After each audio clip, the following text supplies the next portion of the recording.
Hello and welcome. Veteran movie star Don Ameche started his movie career in the 1930s. Over the decades, he co-starred with some of Hollywood's most beautiful women, including Alice Faye, Claudette Colbert, Lorretta Young, Betty Grable and Gene Tierney. He got the nickname The Latin Lover after films he did, including Down Argentina Way and That Night in Rio. While Don worked consistently, it was his casting opposite Eddie Murphy and Dan Ackroyd in 1983's Trading Places that relaunched his career big time. 2 years later, he was cast in Cocoon, a feel-good sci-fi thriller, a kind of E.T. for adults, and won the Oscar for Best Supporting Actor for his performance as a rejuvenated retiree who finds a kind of alien fountain of youth. Don was 77 years old when he took on the role. I spoke to him shortly after Cocoon's release in 1985. Now, obviously, you looked as looked as though you hated every minute of making Cocoon. So, what was it really like? It was hard work, but there were 12-hour days. Every day was a 12-hour day, 6 days a week. But if you think of the picture, you'll know that there's a great deal that I am not in, nor were the rest of the older people in. You know, Wilford Brimley had by far and away the most footage of anyone in the picture. But that meant that there would probably might have been weeks when I'd work 4, 5 days out of a week, but other weeks I might work 2 days, or I might work 3 days, you know, this and that and the other. So it was tolerable. I had no big problem. They weren't any kinder though to you. I mean, they expected as a professional that you were in to get in there and. Positively, all nights. Number of all night things, that kind of thing. How did you find that, adjusting to? Well, it didn't bother me all that much. I stay in quite good physical shape. At least I try to exercise a lot, you know, and watch what I eat and all that kind of thing. So it was no stressful thing for me. But I didn't see that it was stressful for anyone. They all kind of went along with, you know, when actors are probably, especially of the age bracket that we were in the picture. See, pictures was an infinitely more disciplined business when I was in my prime than it is today. Discipline in what way? In never being late.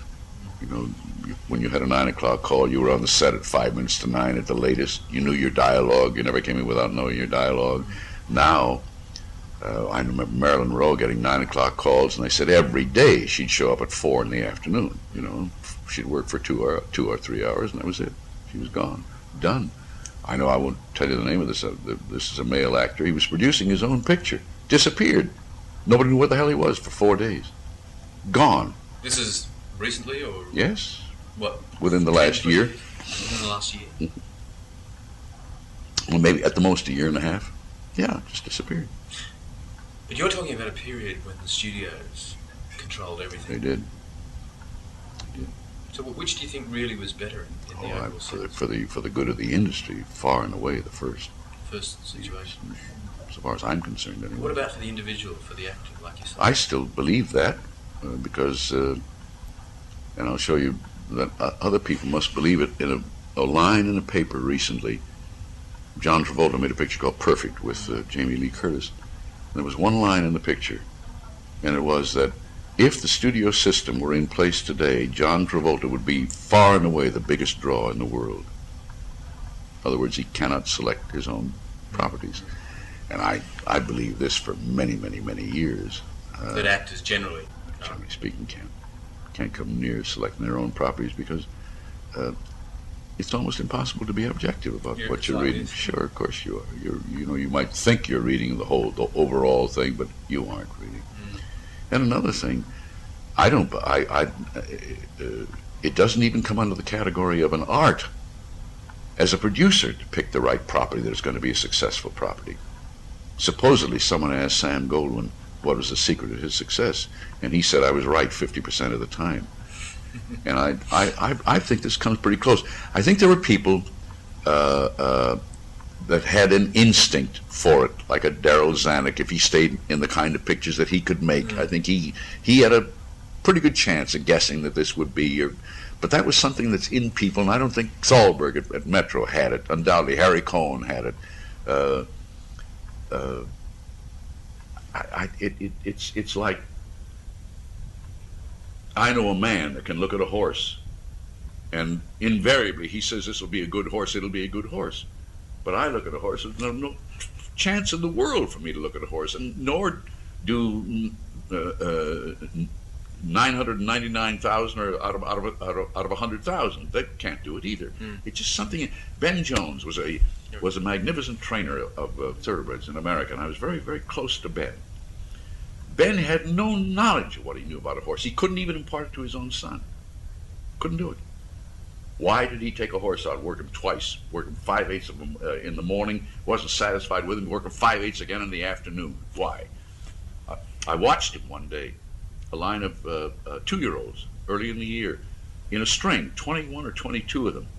And he's on his pony, and he points to one horse and tells the jockey, take that back and tell Jake to take his temperature. He went back and the horse had a temperature. You know, these are things that I just don't... It's somewhere here. Correct. Or somewhere here. Right. How do people write? You know what? Hemingway, I happen to know Hemingway, and I visited him in Cuba, in his place in Cuba, and he had one room that was not a very big room, no bigger, no wider than this, and no more than the length of this, and in it was a desk and a chair and a shelf, and a typewriter on the shelf. And he told me that from the day he said that he was going to write a book, he stood at that shelf 8 hours out of every 24 hours until he finished it. And he said there were many days when he put down 4 words. You know, you can't call on creativity like, you know, it isn't something that you turn a tap and it happens. You know, it's just something. But who knows why these things? I've seen so much of this in life, and I'm sure you have. You know, you being a farmer, you know, and all that kind of thing. Well, you know that there are things in nature that, how do you explain them? You're right. Oh, you can't do it. It's impossible. Mind you, it's kind of fun if you don't let it become frustrating. It's kind of fun to try and figure out how you might, you know, be able to find a formula, if you like, to do it. Well, I've tried an awful lot, but I don't think there is any formula. When I look at a flower, now who the hell could design a flower? Well, yeah. Now we're talking about. Well, sure we are. Of course we are. But what else are we talking about? Creativity. Yeah. Because he is creativity. Yeah. He is in my book. Oh yeah, absolutely. So. Coming back to the movie side of it and applying sort of your thoughts there. Once you'd moved from radio into film, and you'd established a name for yourself in film, then how much say, if any, did you have in the roles that you chose and played? None in the roles I chose. None. Did you? I had to do whatever the studio. I rebelled once, and it cost me an awful lot of money, and I was wrong. What was that on? A picture called The Night of January 16th. I didn't like the script, and I really don't know. I really believe it was a terrible mistake on my part to have turned it down. It was a loan out to Paramount. It turned out to be a bad picture when they made it. Robert Preston and Barbara Stanwyck made it. It turned out to be not a good picture at all. But the mere fact that it makes me write doesn't mean anything to me. You know, I just think it was the wrong thing to have done. That's all. Especially, maybe that's hindsight now that I'm using. But you say it cost you a lot of money, though. It did, because they took me off salary and made me pay whatever they had to pay Paramount. So it was a costly move for me. There was no mucking around, was there? No, no. In those days, who do you remember best, either on the production side, you know, from the top executives through to the people that you co-starred with? Well, I only worked for one, really, practically all my life out there, and that was Daryl Zanuck. But you knew the other people. Oh, I obviously. did know them, and I had a great respect for a lot of them. Thalberg, I didn't know him. He was the greatest out there, and I didn't know him, and I'm sorry I didn't know him.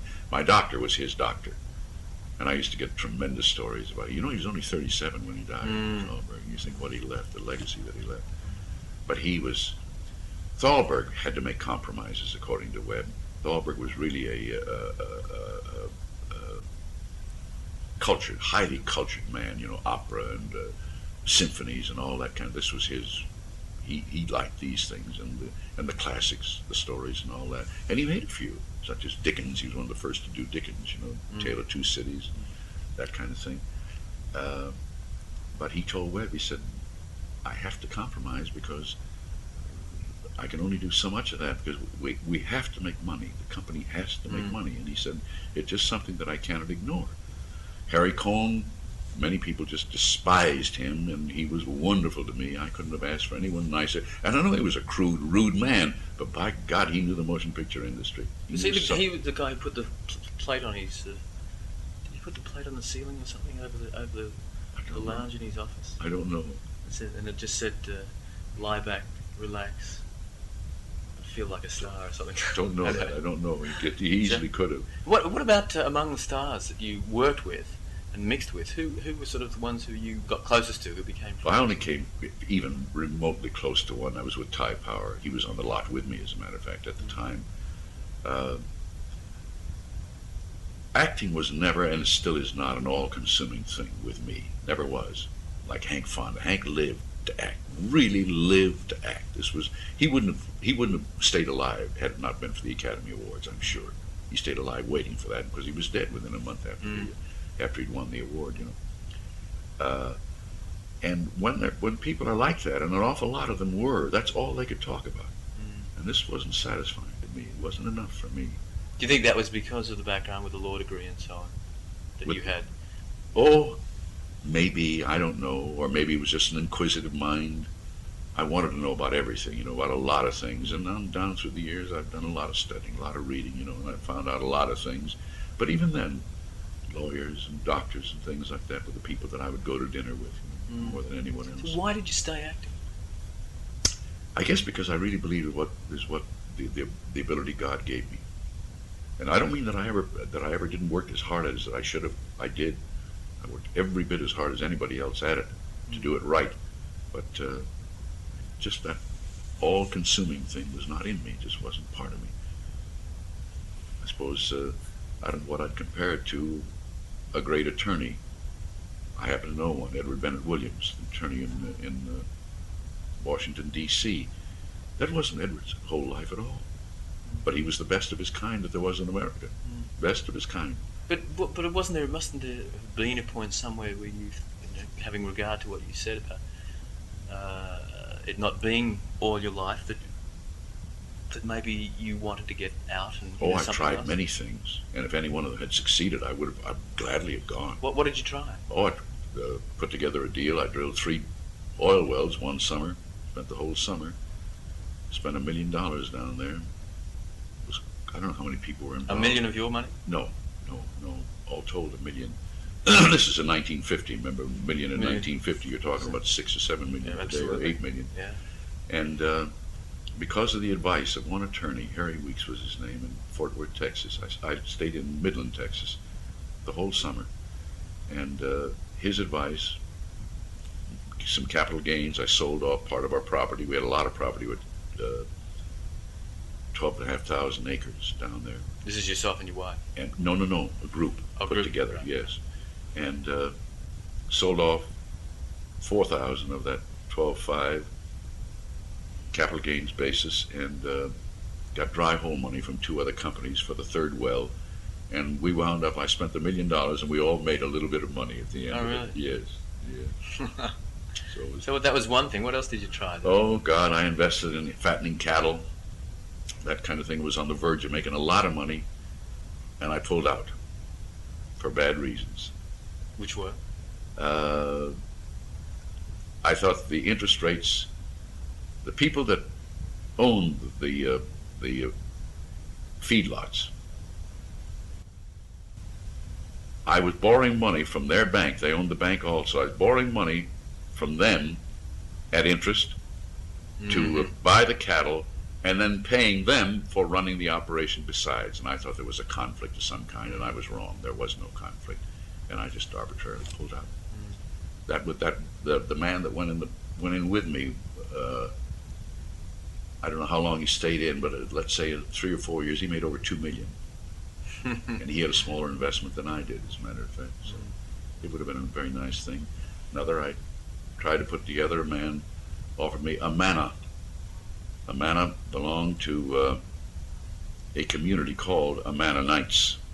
It was not a religious community, but they were from Germany, and it was a way of living more than that. George Forstner was the man's name. He came to me, and I was a very close friend of a very, very well-to-do commodity broker in Chicago. Dan Rice was his name, and George knew I was a close friend of his. And George said he had an option to buy Amana, the freezer unit and all that kind of thing. I presume they're here, are they not? Amana products? They're not. Well, they were bought for I don't know how many hundreds of millions from George within the last 5 or 6 years. This is the kind of deal it was. They make freezers, they make refrigerators, they make all the white goods. All the white goods. Yes, the microwave ovens and all that kind of thing. Well, he asked me to go to Dan, and if I could have put the deal together, I had a 10% finder's fee out of that from both sides. I could have gotten it, both from Dan and Dan. Dan sent one of his assistants out to investigate it, and he came back with a totally wrong report. And George went to the bank after Dan turned him down, and got all the money he wanted from the bank in Cedar Rapids for 4%. That's how good a deal it was. So that, these are the kind of things that I worked on, and there were more than that, and I can't remember. I've been breeding horses for I don't know how long. Oh, you have? Yes, I still have still that. do? Right. Still do that. Where do you live now? I live in Santa Monica, which is a suburb of L.A. Yeah. And you don't have any regrets then, looking back, that perhaps you should have made a real effort to get out of acting and go and do something serious. No. Because I really believe this is what God must want me to do. I'm perfectly happy in it. It wasn't that I wanted to get away from it, but I would have been just as happy in some other business. I think. I think possibly not. Possibly. Not. What about in those days? Despite the fact that you said that you tended to mix with people outside the industry, what about the wonderful ladies that you worked with on the screen, and Gene Tierney and Alice and so on? What were they like? And I never got to know them really well. Yeah. The one thing that I found out very early was that the camera would pick up things that people never dreamed it would pick up. And I came to the conclusion that if I did not like someone, the camera would pick it up. No matter what kind of readings I was giving or what kind of smile I had on my face, it would pick it up. And I really believe I was right. So every one of these ladies I made myself like, and I'd hold it for the whole picture. Never let anything they did ever make me dislike them. And I felt that was part of my job, that it was a thing that I should do as long as this was my belief. And I did it. But how many of them did you genuinely like? I mean, I never really delved into that at all. It didn't matter. So you never really got to know Gene Tierney or Alice? Not at all. Now, physical attraction, that was an altogether different thing we're talking about, and that was from the ones that I couldn't stand physically, or not stand, but they held no attraction for me up to where they had a strong attraction for me, and that you had to respond to that, because the camera would also pick that up. Who did you find attractive physically? Lorretta Young was one. Because you played an Indian, I think. I played a number of roles with her. Alexander Graham Bell was with her, yes. But you found her physically attractive woman. Yes, attractive, and yet I never ever even kissed that woman outside of the pictures. A lot, yeah. Colbert, no, she was not attractive to me physically. Betty Grable, not particularly, no. Alice Faye, it seems to me, was moderately attractive to me physically. I can't really remember. Roz Russell, I don't think so, but I'm not positive of that. Gene? No. Of course, there wasn't much of a love scene in Heaven Can Wait. That's the only picture that I made with her. Yeah. She's a favourite of mine. Oh God, my! From a standpoint, we all have our favourites. Beautiful looking woman, highly intelligent woman, by the way. You knew she came on bad times. She had psychological problems. This is some years ago. Yes, some years ago. She's out of institutions now, I'm told, and I think she's remarried again. She's married. Oh, good. Yeah, I hope she's happy. Do you keep in touch with any of them at all now? No. I hear from Alice Faye once in a while. Right. She called recently.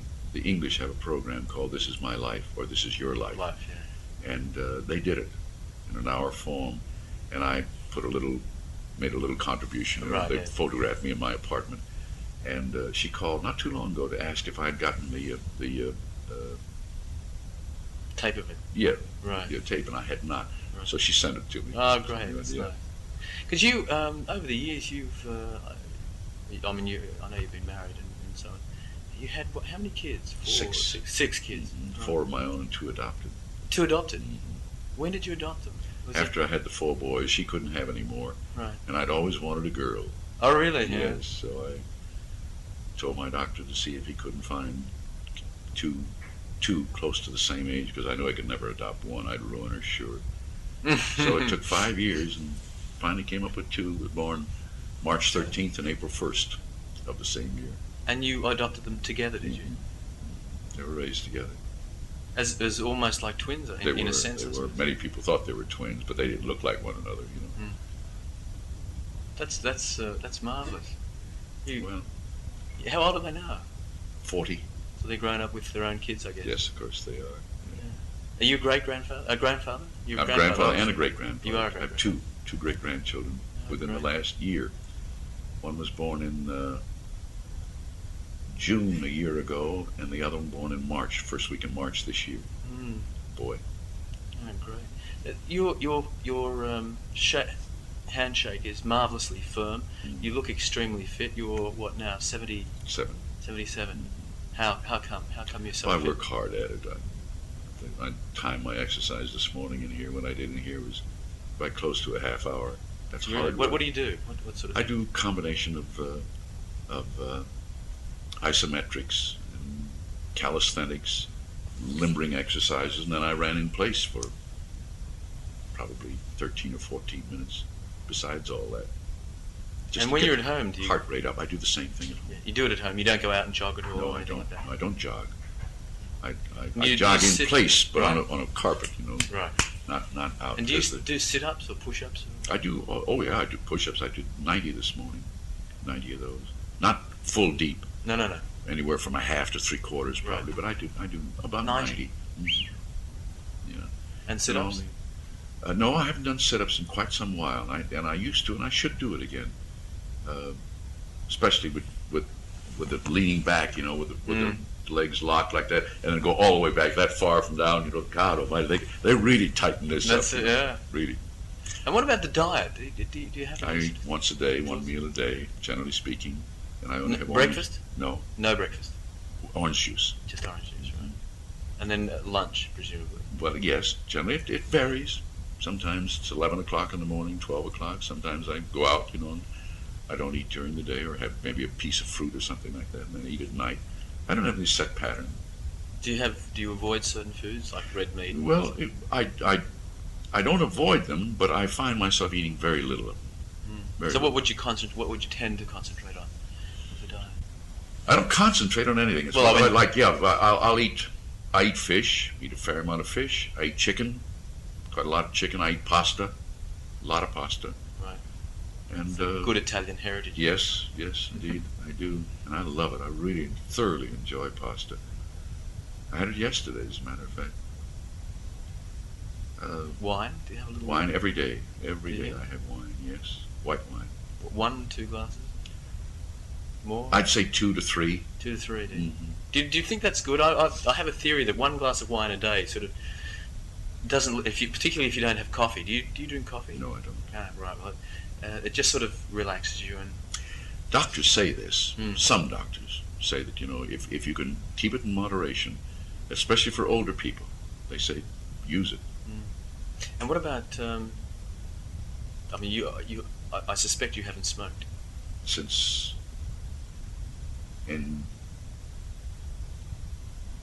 1956, I haven't smoked. That's a long time. terrific. That's Yeah. really great. I admire you entirely. Can we talk a little bit about Cocoon now? Sure, It's fine. beautiful. I gather you did most of your stunts, the diving into the pool. Diving and all that, well, with just one exception in the dives, I did all of those. And the break dancing, I don't know what I did. Maybe of what's on the screen, I don't know what it'd be, 35% of it, 40%, I don't know. The twirls on the floor with the shooting Did you have down. to fight? Did you have to fight to be able to do the diving into the pool and the breakdancing, or did they say, look, if you want to do it, go ahead? No, they just said, would you like to do it? And I said, sure, I'll try it. I'll let you see what I can do. So they, Melissa, the phone is ringing, please. they said one day, well, let's go to a pool. I said, fine. We went to the pool. I did what I could do, and they said, that's just fine. So that was all. The spirit on the set must have been terrific. Was excellent, excellent. These are real professionals, every one of them. And I had an admiration for everyone. Many of them I had never met before, and it was a great experience for me to work with talent like that, because this is what this game is all about, really. And is it? I presume you did this film because you did Trading Places. I would think that Trading Places was an influencing factor, yes. And how did they connect with you to do Trading Places? Well, Trading Places, they got in trouble. Ray Milland was signed to do the picture, and something happened that he couldn't do the picture. So I got a call on a Thursday to ask me to come in and meet with the producer Friday morning. And I got there 11 or so, I think. And he handed me the script and asked me to read it. Aaron Russo was his name. He was at Paramount. And I went to a friend of mine's apartment, and I read the script, and I called him back around 2:30 or so, and I said I'd be happy to do the picture. So about half hour later, my agent called me, and he said, they want you, but they're not willing to pay the money. And I said, well, then we'll just forget about it. I've waited this long, for goodness sake, what's the matter? When did you last done 12 years. So it was the film that you finished you did in 1970, Boatniks. Boatniks was the one, right. was the picture. Right. And he said, we agree. The agent said, we agree. And I said, fine. And I went to Mommy's Own to dinner that night with this friend whose apartment I was in. And when I got there at around 6:30, there was a message to call my agent. And I called him, and he said, they've agreed to everything. And I said, well, fine. They said, can you leave on Sunday? And I said, sure. I left on Sunday. Went to work. And that was it? Monday morning, yeah. Must have been a great feeling after 12 years. It was, gosh, a magnificent feeling. It was great fun. John Landis is a hell of a director, by the way. And a crazy guy. Crazy. I had lunch with him right before I left, as a matter of fact. He's got this terrible suit, that Twilight Zone. Yeah, that's still going on, isn't it? Sure. Yeah. It doesn't come to trial until January. Very hard. But he looked very well. Finished a picture with Dan Ackroyd, another comedy. And he's bitter against the justice system in America, and I don't blame him one little bit. Not one little bit. He'll manage all right. Yeah, John's a fighter. He seems to be very resilient, actually. Oh, very much so. Yeah. What about now that Cocoon's out and doing very well? Are you set to do another picture? No, I haven't had even one offer to do a picture. Really? I turned down 5 television scripts, but that doesn't mean a hell of a lot, Well, there's a lot of difference between getting no television scripts, getting one, or right. 2 or 3 or 4 or 5. You're right. But making 2 like this doesn't necessarily guarantee that I'm going to get another offer. The percentages are highly in my favor, I would say, over anyone else. Were I in competition with 10 other performers, and I easily would be, I'm sure that I would have an edge because of having, how many people have 2-hit pictures like Trading Places? That's right. Yes. What a delightful gentleman. Don Ameche continued working until the year before he passed away in 1993 at the age of 85. His final roles were in Corinna with Whoopi Goldberg and Ray Liotta, and the telemovie Sunstroke opposite Jane Seymour and Steve Railsback.